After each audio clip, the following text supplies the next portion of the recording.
It has been 19 days of non-stop football and the FIFA World Cup happening in USA, Canada, and Mexico. The fact that we keep on seeing great matches playing in different stadia around those three nations and have gotten the whole world united, speaking one language of football. Welcome to the FIFA World Cup Roundup show on Atlantic TV. My name is Richard Unwaje. On the show today, as usual, we'll look at the big games that took place. Of course, the round of 32 games are on. We'll talk about the matches, look at the games we'll be expecting. We'll talk about African teams and how African teams are doing in the ongoing World Cup, and also look at our man of the day. And as usual, we'll talk about what's trending. It's the FIFA World Cup Roundup show. If you're ready, I'm ready.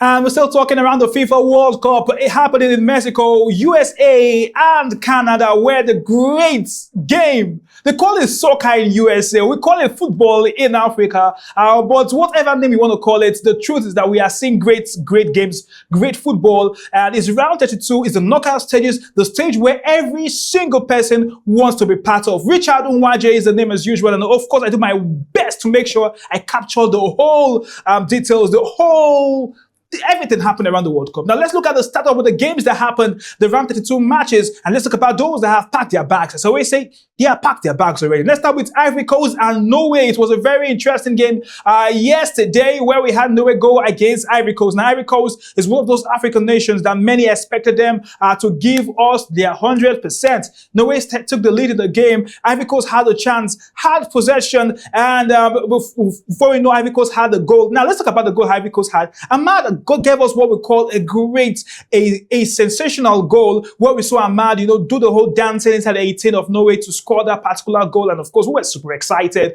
around that goal. And after which we saw how Norway pulled one back and it ended 2-1 for Norway. Norway win that game. And the Norway team had one man again, showing himself as that big man. And let me talk about this man. Erling Haaland is on super form. Look at the fact that this is his first World Cup and he keeps scoring the goals.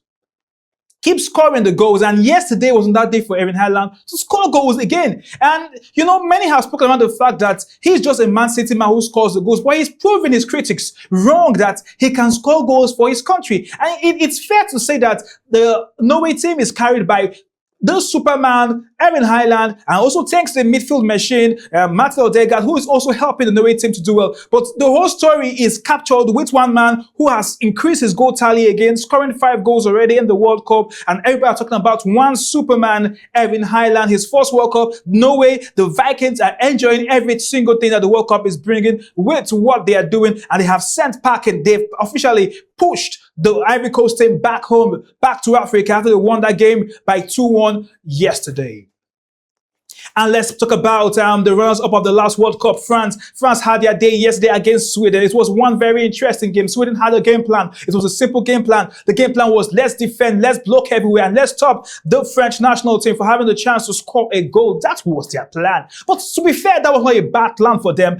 We saw how Sweden were doing, having a compact defense. We saw the French team having several chances, but when the goal came knocking, it had to go in. Now, one man is standing out. One man is proving himself well. In the last 2 editions of the World Cup, 2018, we spoke about one youngster who came into the party, Mbappé. 2022, he was a youngster who did well. It was a final between Messi and Mbappé. And now again, in the World Cup in 2026, one man is writing his name again in the history books of football. Nobody else but Mbappé. And Mbappé was on super fire again yesterday when he had 2 goals where the French national team, Deschamps' men, defeated Sweden by 3 goals to nothing to qualify for the round of 16 of the World Cup. So it's very, very interesting for the French team. And most importantly, Kylian Mbappé continues to be that man every single person is proud of with what he keeps giving us. Now, also, we had later on early hours of this morning where Mexico, one of the hosting nations, went against Ecuador, and Mexico won that game by 2 goals to nothing. Mexico progressing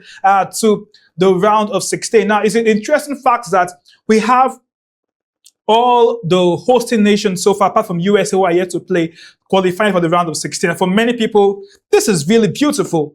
But I think the round of 16 might come with a different vibes, a different kind of, will I say, competition, and we'll have more teams packing their bags to go home. Don't forget that we already have some big surprise already. The fact that we have nations like, Germany, Netherlands already going home, where many expected those nations to remain in the World Cup. Now let's visit what's going to happen in the World Cup today. We have round 32 matches where definitely interesting fixtures. And in some few minutes from now, the game between England and DR Congo will kickstart. Now, it's going to be very interesting for the English national team, where they have all the stars. They pull through from the group stage, are playing against nations like Ghana, so they understand how to play against African opponents. And we saw what happened in the group stage, the England team drawing against Ghana. Maybe someone speaking on the fact that they won their last game. They won Panama also in that particular group. They'll go against DR Congo. Don't forget, DR Congo is the country that pushed Nigeria out of the qualifiers. DR Congo came in through the playoffs, and they've been doing well so far, for a round of 32, where many will expect them to give that big game. Now, don't forget, DR Congo also in the World Cup have done something remarkable. Many won't forget that DR Congo's first game in the World Cup was against Portugal, where they pulled that popular draw against Ronaldo's Portugal. Now, they will go against England today, and that will be one very interesting game. Now, the England coach has spoken tough around the game. He believes that his men are ready to get things right. Harry Kane will be on that man. Many people will put eyes on, and many will expect Harry Kane to increase his goal tally and score the goals, because everything is now looking like everybody are scoring goals. But the question would be, will the English team do well? Some will say yes, they'll move to the round of 16. Some will say, okay, how far can they go? But we'll speak around the fact that if we have to put the English team, the Three Lions, on the table and try to compare with what we see from other nations in the World Cup, talk about the likes of maybe even my own Morocco from Africa. Talk about nations like France, even Norway. Some might basically argue and say the English team is not so perfect. They are not so good. But I don't like the DR Congo, some will call it maybe easy meat for them to take. But it's football. Never say never. Anything can still happen. It's 90 minutes of football, maybe 120 minutes if we have 30 minutes of extra time, and maybe penalty shootouts, which can be anybody's game. But one short thing is that one of the nations between England and DR Congo would progress out to the round of 16 football. And still looking at the games, we would have now another African representative in the World Cup will be Senegal. Senegal sneaked through to the round of 32 as among the best losers. They will go against Belgium. The Belgian team, the Red Devils, have been called one of the, let's say, underrated teams in the long while. But someone talk about the Belgian team and the golden age, and the golden age is over. The question will be if the Belgian team can go against Senegal. It's going to be a tough one to call between these both teams, because for many football fans, the Senegalese team could just stand up and prove themselves well against Belgium. It'll be a tough game to see, but let's see what happens. Belgium still remains one of those nations that many will speak on the fact that they are very good when it comes to football. However, they are still yet to turn their good football on the field to winning trophies, and they would go against a very, very interesting Senegalese team. Don't forget that when you talk about African football, you talk about the likes of Morocco, you talk about Senegal, and many of African football fans will go back to 2022 and look back at the Korea-Japan World Cup, where we had the Senegalese team pulling that big stunt. And so we said, we want to see that Senegal team again and again and again. We hope that we'll see that Senegal team against Belgium when they play that very, very interesting game.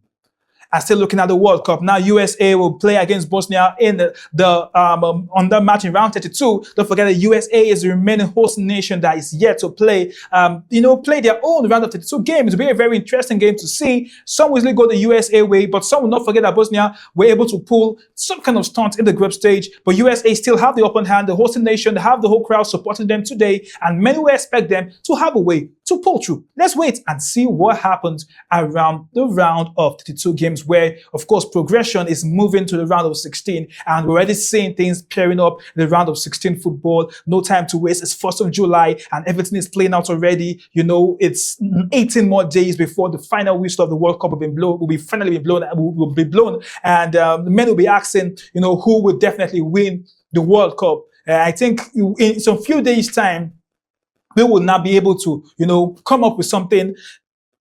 Maybe we'll have nations that we can answer, this nation would be able to pull it through. But for many, they would look at nations like, or look at countries like, France, and say these are the nations that are coming up with, with good football. Morocco, I think, giving us great football. But let's see what happens. Let's not forget Argentina. Argentina also doing very, very well. All right, let's talk about something very interesting from there. Let's talk about what is happening around this particular man, Michael Olise. Now, he's one player that many have praised Olise's performance for France. Now, for many people, many will understand the fact that he is doing very well. Now, Thierry Henry said something very, very interesting around this particular man. And he believes, let's praise Dembele. Let's praise the man who scores goals every now and then, Mbappé. But let's not forget the creative work of Michael Olise. What Michael Olise has been that man who have helped in the midfield, creating chances. And if you watch a particular game of France and Sweden yesterday, you understand that there is a real synergy between Olise and Mbappé. He almost scored a goal, but he has moved in the assists, ranking, where he has given several assists in the World Cup so far. And for many people, this guy is not getting the necessary accolades he's getting. And this is where this man is coming from, Thierry Henry is coming from, and say, this guy is just good. I think the French team is built a lot of talent, creativity. And, we're talking before the show around the fact that before, if Olise even decided to play for France, he was one player that had the chance to play for at least 4 countries. Yes, you heard me right, 4 countries. He could still play for Morocco at a particular time due to he has some lineage to Morocco. He could play for Nigeria also. We know the whole story. And he could play for England. We know the story. And he chose to play for France. So he was one player that had the chance to play for different countries. And I think within himself, he'll be really, really satisfied and say, okay, yes, I did the right thing. I moved to the club, I moved to the country rather, that I can be able to play, and my football is being, loved by the football fans. And I'm telling you, he's doing very well. And this is what this particular guy, Thierry Henry, is saying about his fellow Frenchman. And let's make a switch from there and let's talk about something very interesting now, focusing on the Portugal national team. They are getting ready for their own round of 32 game. And one man is on the eyes of everybody. He's always on the eyes of everybody. And the coach, Roberto, is saying something. Martinez says something about Ronaldo, where he believes that Ronaldo can play in any position. And even if Ronaldo on the bench, he is okay. Now, whenever Portugal are playing any game, the whole eyes of the world or football fans on one man, Ronaldo. And many would say Ronaldo is under real pressure to prove himself. But the coach, of course, is out to defend his player, and he believes that he's not on really so much pressure, you understand? He can play in anywhere and everything. But let's be fair to the Portuguese national team, and let's agree that they've been a bit of improvement. Their last game, they had a goalless draw, but some would say there is this understanding and synergy between the midfield, which was criticized in their first game, where they had to draw against DR Congo. For many people, they have been a big improvement, where we have seen how the man they call Bruno Fernandes being able to pair up with Ronaldo, and the pairing is going up, is coming up well. So I think Martinez should be very happy with what is happening around the Portuguese national team. But let's not forget that there is something very interesting around the fact that all eyes on Ronaldo. I think maybe tomorrow on the show, we'll just break down the movement of the Portuguese national team on their journey to the finals, if they need to get to the finals. However, if they need to get to the finals, they might meet nations like Spain, they might meet nations like France on their way to the final. And that's why some critics believe that Argentina have an easier pathway to the final compared to Ronaldo. However, the interesting fact is that we might see it's possible to have an Argentina versus Portugal final. That possibility is very, very, is alive. So it could happen. It's not out of place to see that. But the truth is that the Portuguese national team might face more tougher nations. And if they are ready to get to the finals of the World Cup, one sure thing is that they must up their game and do well. And that will be from the next game in the round of 32. And to the FIFA man of the day on the FIFA Roundup show right here on Atlantic TV, we'll talk about one man who is doing well, and we're talking about Mbappé. Mbappé is doing very, very well. Hey, of course, having that prestigious position. And today, where we're talking about the fact that yes, he's scoring the goals. He scored 2 goals yesterday. And we are praising the fact that his consistency in the World Cup. You look at his age, look at the fact that this guy definitely is going to break the World Cup record when it comes to goal scoring. And he keeps scoring those goals. 2 goals again yesterday. And I think it's the first goal he scored that I really love. The way he was able to curve, he do the skill. I think this is the particular goal you could see on your screen right now. And he just had the way the ball went in. I think Mbappé is just good. And he keeps proving himself well to everybody that he is just the main man in that French national team. So he's our man of the day, and we'll continue to celebrate what Mbappé brings to the game. He keeps giving us great entertainment, scoring the goals. And let's talk about the fact that the last 3 editions of the World Cup have been beautiful from 2018 to 2022, and this particular edition with the likes of Mbappé scoring beautiful goals. Now, talking about scoring goals, let's look at our chase for the Golden Boots. And it's looking very, very interesting where we are seeing things are rating themselves. Now, let's look at the top goal scorers. We had players score goals yesterday who are already on our countdown. Now, Messi is still topping Argentina, where he has scored 6 goals, and no doubt he is the man there. But something interesting is happening. Someone is giving me a big chase. His name is Mbappé. He plays for the French national team. Kylian Mbappé has 6 goals, scoring 2 goals. He had 4 goals before his game yesterday and scored 2 goals, making it 6 goals. So it's very interesting to see how Mbappé gives Messi the big chase. We have Evan Island. He scored a goal yesterday, making it 5 goals, and he's still chasing. And Dembele has 4 goals. Coutinho has 4 goals. And I think it's really, really tight when it comes to talking about who would win the Golden Boots. And Messi understands the fact that he must score a goal in every match to win the Golden Boots. And this is just the interesting fact around it. But let's take 2 steps backwards and ask this deep question. In the World Cup here, they always give us the excuse of the Ballon d'Or winner must do well in the World Cup. Now, for some Messi fans, they will be pushing the agenda as early as they can and be saying if Messi plays in the finals of the World Cup, he should be among those persons or one of those people or the top 5 to win the Ballon d'Or. But as the Ballon d'Or chase stands right now, would also agree that a player like Dembele is highly favored with the fact that he already scored 4 goals, and he just needs France to get to the semi-finals to click it. Don't forget, Dembele did well with PSG, the Champions League winners. So he just needs to give him more chase to do it. But I think with Messi's performance, the World Cup is the biggest footballing event in the world. Yes, the whole world, approximately around 2 billion people in the world are watching the World Cup. So it tells you what the World Cup brings to the table. So the World Cup is always the major, criteria when it comes to a World Cup here around who win the Ballon d'Or. And so I think Messi will definitely come back into the picture. Maybe not winning, but maybe among the top 5 with what we have seen already. But some will say, Richard, just hold on. I think I should hold on also too, because we are seeing the round of 32. Let's see how far the Argentine team can progress in this particular World Cup. But I can tell you something, they are as good as what we saw in the last World Cup, where they got to the finals, play against France, and they won that World Cup. But time will tell. By the 19th of July, we could be able to tell whether we have an Argentina team in the finals of the World Cup.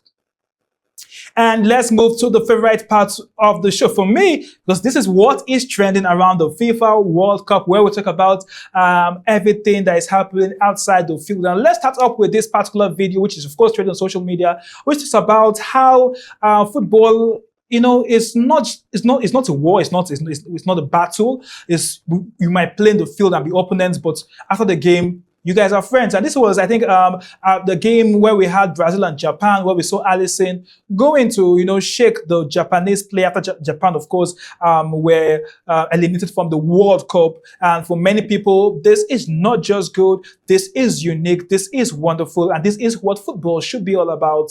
Let's see how show real love. And this is what it's all about. So we're celebrating Alisson Becker today for doing the extra to celebrate the Japanese national team. You can see Suzuki there, the great Japan goalkeeper who did very well, but Brazil had to dump them out of the World Cup. And still around what's trending, and whenever Norway plays their game, we must talk about the Viking celebration, because after every game, we have that Viking celebration. And on what's trending around the FIFA World Cup, we have the celebration again.